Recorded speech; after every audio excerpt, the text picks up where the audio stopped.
Hey everyone, I'm here at EAA Air Venture 2025. I'm here at the Flying Eyes booth with Robert, a company that is truly making great strides in innovation in the safety of vision for pilots as well as comfort in the cockpit. So Robert, thank you for joining us here. Absolutely. And we are excited to talk to you today. So for those of our viewers watching the video today that might not know about Flying Eyes, give us a little bit of the history of Flying Eyes, how it came about, and what you love most about what your company does. So Flying Eyes was an innovation from our founder, Dean Siracusa. A number of years ago, he was trying to figure something out as far as a device, something to create, and he's a pilot. So his wife actually made the comment. She says, "Well, you've always hated the way your sunglasses fit under your headsets. Why don't you fix that?" So he started doing a lot of research, learning about eyewear, the eyewear industry, came out with our very first glasses that we ever had, which have been retired, called the Hawks. The Hawk convertibles. Okay. The original glasses were actually an elastic strap that actually clipped on, so you didn't have any thickness at all. It was just an elastic strap to protect from that sound breakage. From there, you started looking at materials. We found a really cool space-age polymer that we use now, aerospace polymer now that we use. This super flexible, virtually unbreakable. And they're super thin. So that right there is really the concept behind the glasses. Patented design, utility patent on those, and designed specifically originally for pilots, people who wear headsets and helmets. So for that comfort, for that noise protection. What I love about these is, and what model is this? So that is the Cooper. Okay, and what I love about these, I love flying with these, by the way. Because you guys are known for having a headset-friendly eyewear. Oh yeah. And so what went into that? Because I love that they're lightweight. I almost don't feel them when I'm wearing them. Right. But my ability to be able to take these and slide them on and they not move my headset in any way. Right. Can you speak to that, how important it is to just have something that's lightweight, how that can affect you in the cockpit? Oh yeah, absolutely. So kind of my story on how I found Flying Eyes. I was a flight instructor south of Austin, and the owner here came out to our flight school and said, "Hey, I'd like to rent a 172 from you guys." I'm like, "All right, I'll take you up, check you out." We're walking out, it was a beautiful sunny day, and he's like, "You don't wear sunglasses?" And I'm like, "I hate sunglasses." He says, "Why?" I said, "They hurt, they pinch. I'm in the cockpit for 6, 7, 8 hours a day. After the first 2 hours, my bridge of my nose is hurting from the weight. They're pinching in the back, and they end up in the back seat, and I just squint and pull my hat down." And he's like, "Well, I've got a pair of glasses you might like that I wear." So he said, "Here, try mine. I'm going to wear my prescriptions today while we fly." I'm like, "Okay." I slipped them on. We went and flew, came back an hour later, and he said, "What do you think?" And I'm like, "These are cool." I go, "Where did you find these?" And he goes, "I designed them. It's my company." Of course you did. So we became friends, flew for 3 years together and all that. And then one day he's like, he says, "You have a lot of downtime with your corporate flying gig." He goes, "You ever consider coming and working with my company?" Well, let's talk about that. So, from day one, I became a true believer in the product just because of the comfort. Put them on, especially these. So these are our newest ones out. These are the Greene titaniums. I think these are the lightest frames we have yet. They're 0.7 ounces. Wow. So talking about that weight, because I hear people all the time, they'll pick them, they're like, "But they're so light." And I'm like, that's by design.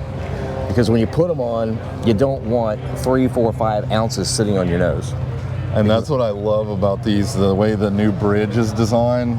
The sunglasses I used to use in the flight deck, I always felt that pressure on my nose, so I was always taking them off. And eventually I wasn't wearing anything in the flight deck, which I know is not really the best for pilots. When we're flying, we've got UV hitting us a lot. So UV increases exponentially the higher you go up. So down here we're getting UV exposure, but when you start reaching flight levels of thousands of feet, 25, 30, 31,000, 35,000 feet, that UV actually goes up 10, 15, 20 times. Wow. So the thing that affects pilots a lot is, if you've been flying for a long time, is now you're highly susceptible to eye cancers, macular degeneration, just because of that constant UV exposure. So if you have something that's uncomfortable, you're not going to wear it. If you have something that's comfortable, you put it on, you're going to wear it. Not to mention we have high contrast lenses, so you can see things a little better. All of our lenses that we sell here are non-polarized, so they don't affect your digital screens in the cockpit. We do have polarization for people who want it. Like I have a pair of glasses I fish with. They have polarized lenses. I love them. Same flying eyes frame, but for pilots and in the cockpit and that kind of stuff, polarization can mess with that stuff. So they're still 100% UV. They just don't have the polarization to mess with those screens. So talk about the design that went into the frames and the lenses as well, because you guys offer a gradient lens as well as a full lens as well. So kind of talk about what went into that aspect of it. So everybody has their own personal preferences. Everybody likes their own styles. So originally they were created for utilitarian. Hey, this is something that works, it's useful, and it solves a problem. And then as time progressed, we started adopting more styles. The teardrop aviators, these are brand new for the year. These are titaniums with the North Square aviator. These are very, very popular shape, right now. Sure. So, we started looking at that. As far as tints and lenses go, again, it really depends. I personally like gradient tint, meaning it's darker at top and it gets lighter at the bottom when I'm flying. That way, if I have my glasses, I'm not constantly having to do this to see my panel. Sure. They're lighter at the bottom, so I can see my panel, but they're darker at top for that sun protection, for that brightness. All of our glasses, they're completely prescription possible, so you can either have your eye doctor put your lenses in, we can actually put people's prescriptions in, tint the lenses if you want them. If you don't want tinted lenses, we have other options, so you can get prescription glasses. So you have your prescription in there, and then if you need your sunglasses, then we have got it here somewhere. You can pick your sunglasses, and then your sunglasses just attached to the front like that. So just really depends on what you want. We have a ton of different options that are available. We're huge on customer support at all of our air shows, all of the events that we go to. Like you were saying, we have people who come up and say, hey, scratch my lenses. We'll swap your lenses out. We're going to give you new lenses. We want you to be happy with the product. I've had customers come up and tell me, hey, my lenses are scratched. I've had them for about a year and a half. Okay, I'll look at them.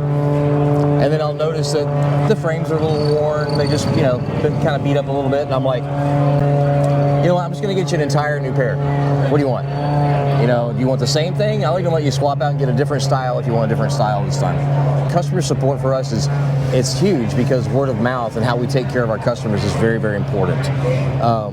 Like we say, our frames are virtually indestructible. I have people all the time, they're like, hey, I don't know if you cover this, my dog literally got a hold of them and like chewed on them and chewed them up. I'm like, send me a picture. I'm like, yeah, those are bad. Send them a new pair. So I mean, we stand behind our product. That's one of the big reasons why I love you guys, is the support. I know once I get these, I can call you guys, I can come up to the booth, and I can get support anytime. Yeah. And that's going to make me come back over and over again, knowing that someone supports their product and they're going to be there for me. Well, the number of people we've come that have we've taken care of, and then literally 2 hours later, they got 3 people they're dragging over here saying, hey, you need to come check these out. Absolutely. So it works. If you take care of people, it just comes back to you. So technique on putting these on their headsets, and I wear a motorcycle helmet. It's very, very snug. Okay. So if you notice, they curve in a little bit to wrap around the back of your head. Sure. The retention is not over the ear, it's to wrap around like this, okay? So you don't get that pressure behind your ear. But the technique to slide them on is, if you'll take them and hold them right here, just put them on your temples, press inward to flatten them out. So just like this. Okay. And then slide back, and they slide right under the ear cups perfect like that. They also slide in, and with a helmet, it's way easier because they flatten out and they're right back. So you think you know everything, and now I've been taught how to put sunglasses on. So there's a way to do power on and power off stalls. There's a way to put your flying eyes eyewear under your headset. Robert, thanks so much for kind of taking us in depth into flying eyes. Yeah, we really appreciate. Any final tips you would leave our viewers with about flying eyes, or just vision health for aviation in general? Well, for vision health, absolutely make sure you take care of your eyes. And it's one of the things that pilots, it's not usually number one on their list. Oh, I got to make sure I protect my eyes. It's like, oh, I'm not, I don't have high blood pressure, I have issues with this or issues with that. Vision is not usually something that they think about.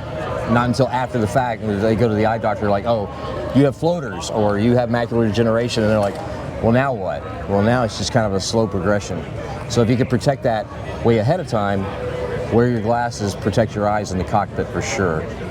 Absolutely. Well, Robert, thank you. I hope you guys have a good rest Not of a the show. problem. Really, really. Thanks for talking yeah, with us. You bet. Enjoyed it.